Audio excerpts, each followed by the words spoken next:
nerds and nerdettes and wee little nerdlings all. It's your buddy Big Johnny G, the Two Gun Fix-It presents Legendary Gaming.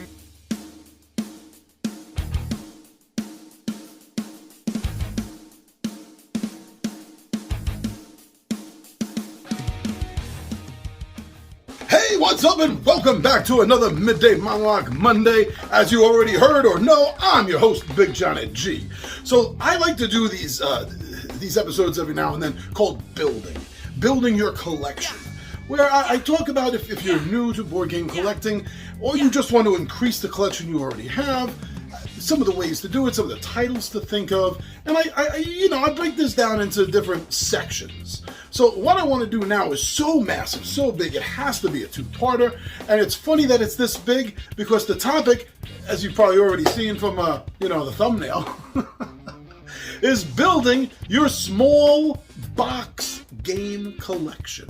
Now that's something huge like this, something small. Maybe you don't have a lot of room. Maybe you just like the feel of the small game. Whatever the reason, there's a lot of really great small box games out there.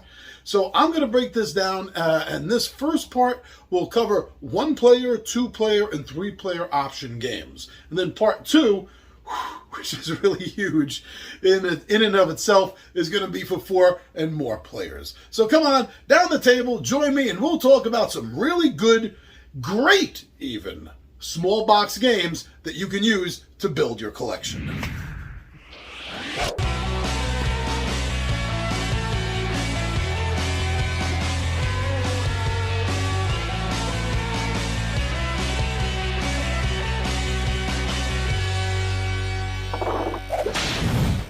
So thanks for joining me and checking out what my thoughts are on this. And of course, if I leave anything out, then I would like you to put it down in the comments.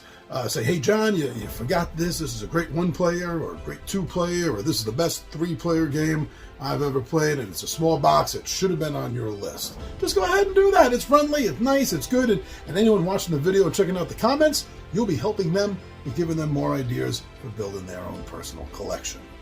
Now, keep in mind, this is going to be literally in 3 parts.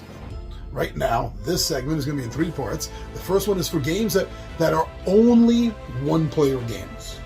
Not games that can play 1-player, not games that, or 2-player games that can also play 1. No, they'll be in the next part coming up in a moment for the 2-player games. And same thing for any games that play 3 players. And that's specifically 3 players in mind.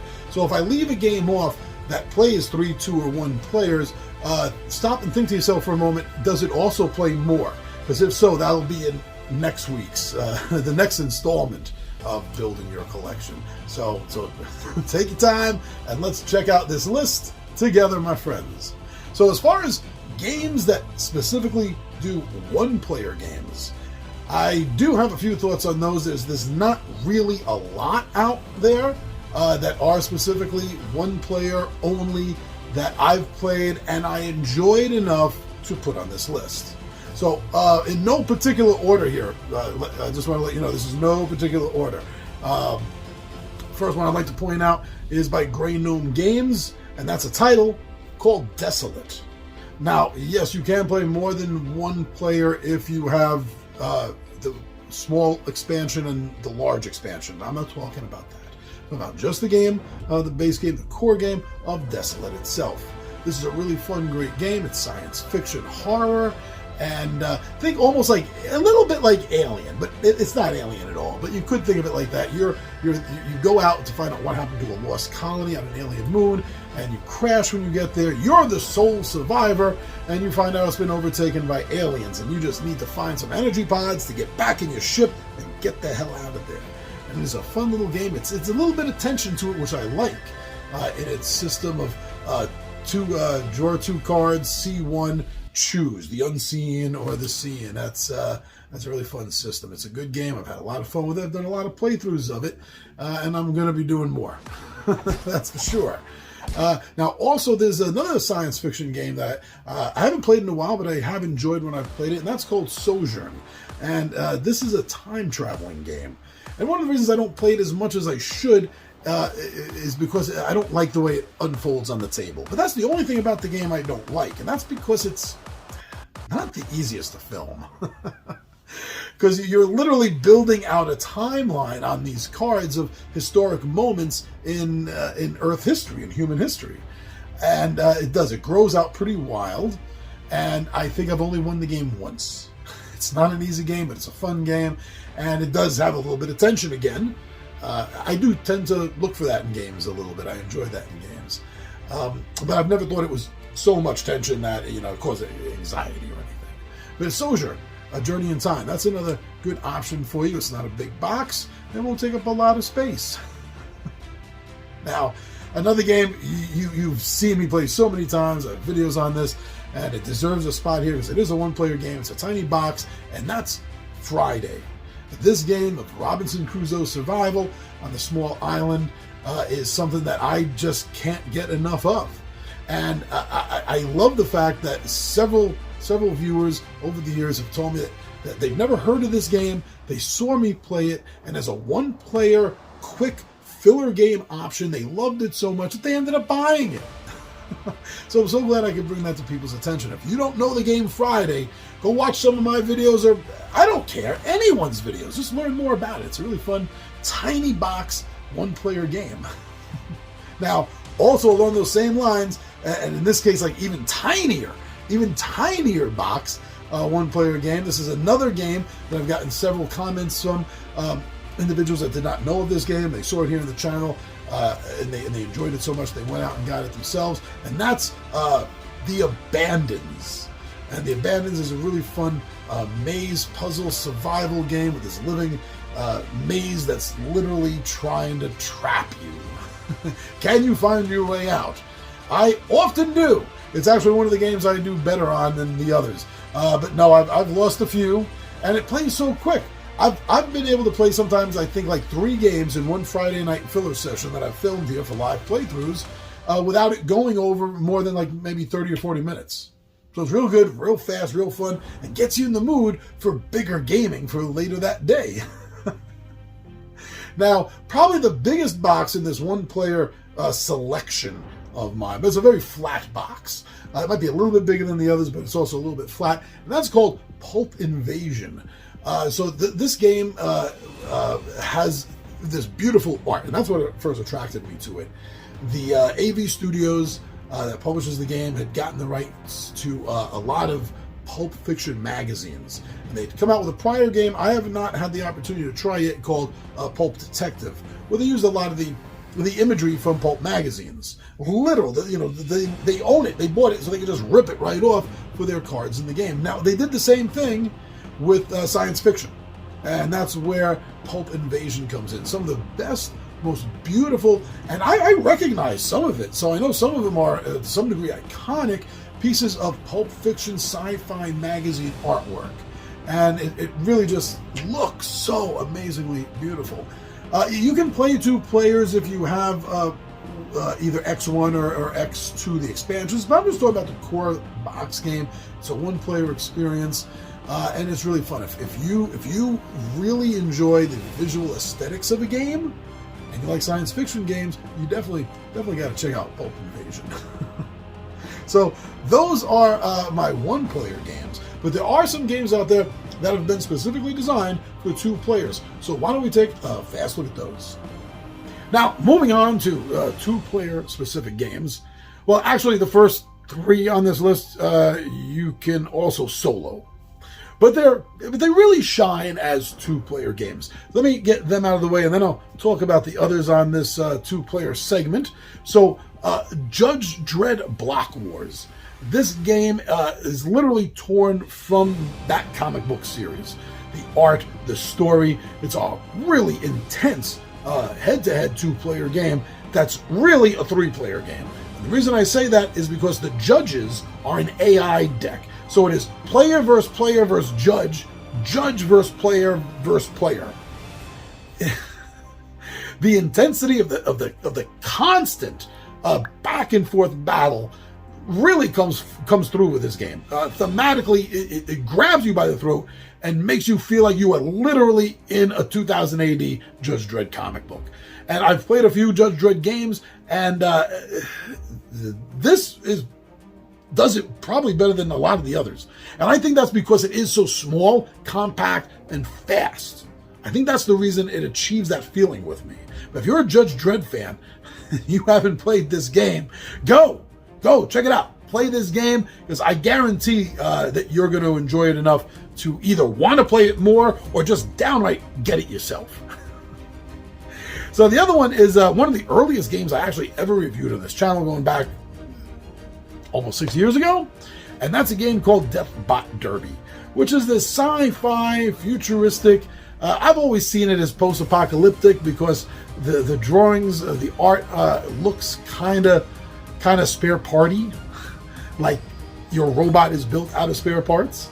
And that's a good thing too, because you literally kind of build your robot in the beginning of the game, so it's never quite the same robot fighting the same robot, really more than once, because you do change up and you have to add things into your robot as far as weapons go, starting off, and that's really cool. The grid system that you play on is amazing too, because that's always changing every game. It's always random, and you never know what you're going to flip over. Maybe just a piece of the terrain, a harmless piece, or maybe it's a trap, or maybe it's a toolbox to heal you. Randomness. So you never know what's going to happen, and the games are never the same twice. Deathbot Derby. Go find out more information about that game, and if you're looking for small box sci-fi games, that's a great two-player one. Now, Duel of the Dragons is another game that can be played one player, but I think it really shines as a two-player game. This head-to-head battle royal of the dragons. You have different dragons with different abilities, and they're fighting each other, but it's the way that the battle goes down that I really like about that. It's almost like Fates, in combat, especially early on in combat. Two warriors, two boxers, two gladiators. They'll do some simple hits. They just want to get an idea of their opponent if they don't know them, and that's the feel of this game. Because each round you're doing a certain number of card attacks on your opponent until you fill up your card. You're building these damage cards, these attack cards, around your dragon card, and when it's filled up, the round is over. So you've done all this little damage during the attack turn, and then you add it all up, and the player with the most does the difference between the two total damages to the other player. I don't think I've ever had a game go more than 2 combat rounds. A lot of them have ended. It depends on how many points you're playing to, but a few of them have ended on the first round. 2 rounds. I don't think anything has ever gone 3 rounds in this game. You can play 1 player, 2 players. It's really cool. It's really great. And a little Easter egg. One of the dragons in this game is also found in the company's other game, Legends of Novus. I like it when companies have these little hidden Easter eggs between their games. It's kind of cool. It doesn't mean anything for the game, but it's kind of fun for me, the buyer, and the player of the game. Totemic. Totemic really caught my attention because I thought the premise was so odd, where you are playing a spirit, a totem spirit of an animal, and so are the other players. And you all want to be the top totem, the ruler, the king, the top dog, literally the top of the totem pole. And it's a really fun back and forth combat game where you're utilizing not only your own spirit powers, but all spirit powers of all animals, if you have the opportunity to, if the right drawer comes up. And they could use your own powers against you in the combat. Which, when I first read in the rulebook and I played through, I thought how wild of a concept that was. That I might be playing Spider, but maybe Raven is going to use Spider powers, because it comes up on the line, the drawer line that you're using each round to draw powers from for combat. That really was interesting. Kind of blew me away a little bit. And I still play this game. I still enjoy this game. And I think this game needs more attention. So go check out some of my videos on it. Heck, go check out anyone's videos on it. I don't care, as long as you're getting more information on this game, Totemic, because it might be a game you want for your small box collection. One Deck Dungeon. Now, that's another game I've played a lot of one-player versions of, but with 2 copies of the game, it's a good 2-player game. And there are 2 different boxes for it. You have the core box, and you have the Shadow of Forest. So with the 2 of them, anyone that has the 2 of them right there, you have a 2-player game and a 4-player game. Just having 1 box, you can play 2 players. But with the 2 boxes, you can play up to 4 players. So it fills a pretty wide gap between number of players, and it's a fun experience no matter how many I've played with. The idea of diving into a dungeon, kicking down a door, fighting off a monster, well, actually encountering a monster. Because whether you defeat the monster or not, you still get the card from experience. And each monster card has several different things that you get to choose what you want to do to improve your character with. Like maybe you want to add maybe it gives you the option to add a point to your magic or strength or dexterity. And you can keep it to do that. Maybe it's a potion. You want to use it for its potion effect. Maybe you just want to use it for XP so you can get some experience to get up to the next level so you can hold more gear. It's a great system. And if you don't like fantasy, if you prefer science fiction, by the time this video drops, it may be available for general sale by now. And they did do a successful Kickstart for One Deck Galaxy, which has obviously a more sci-fi feel, but also a universe building feel, a galaxy building, civilization advancement feel. So go check out One Deck.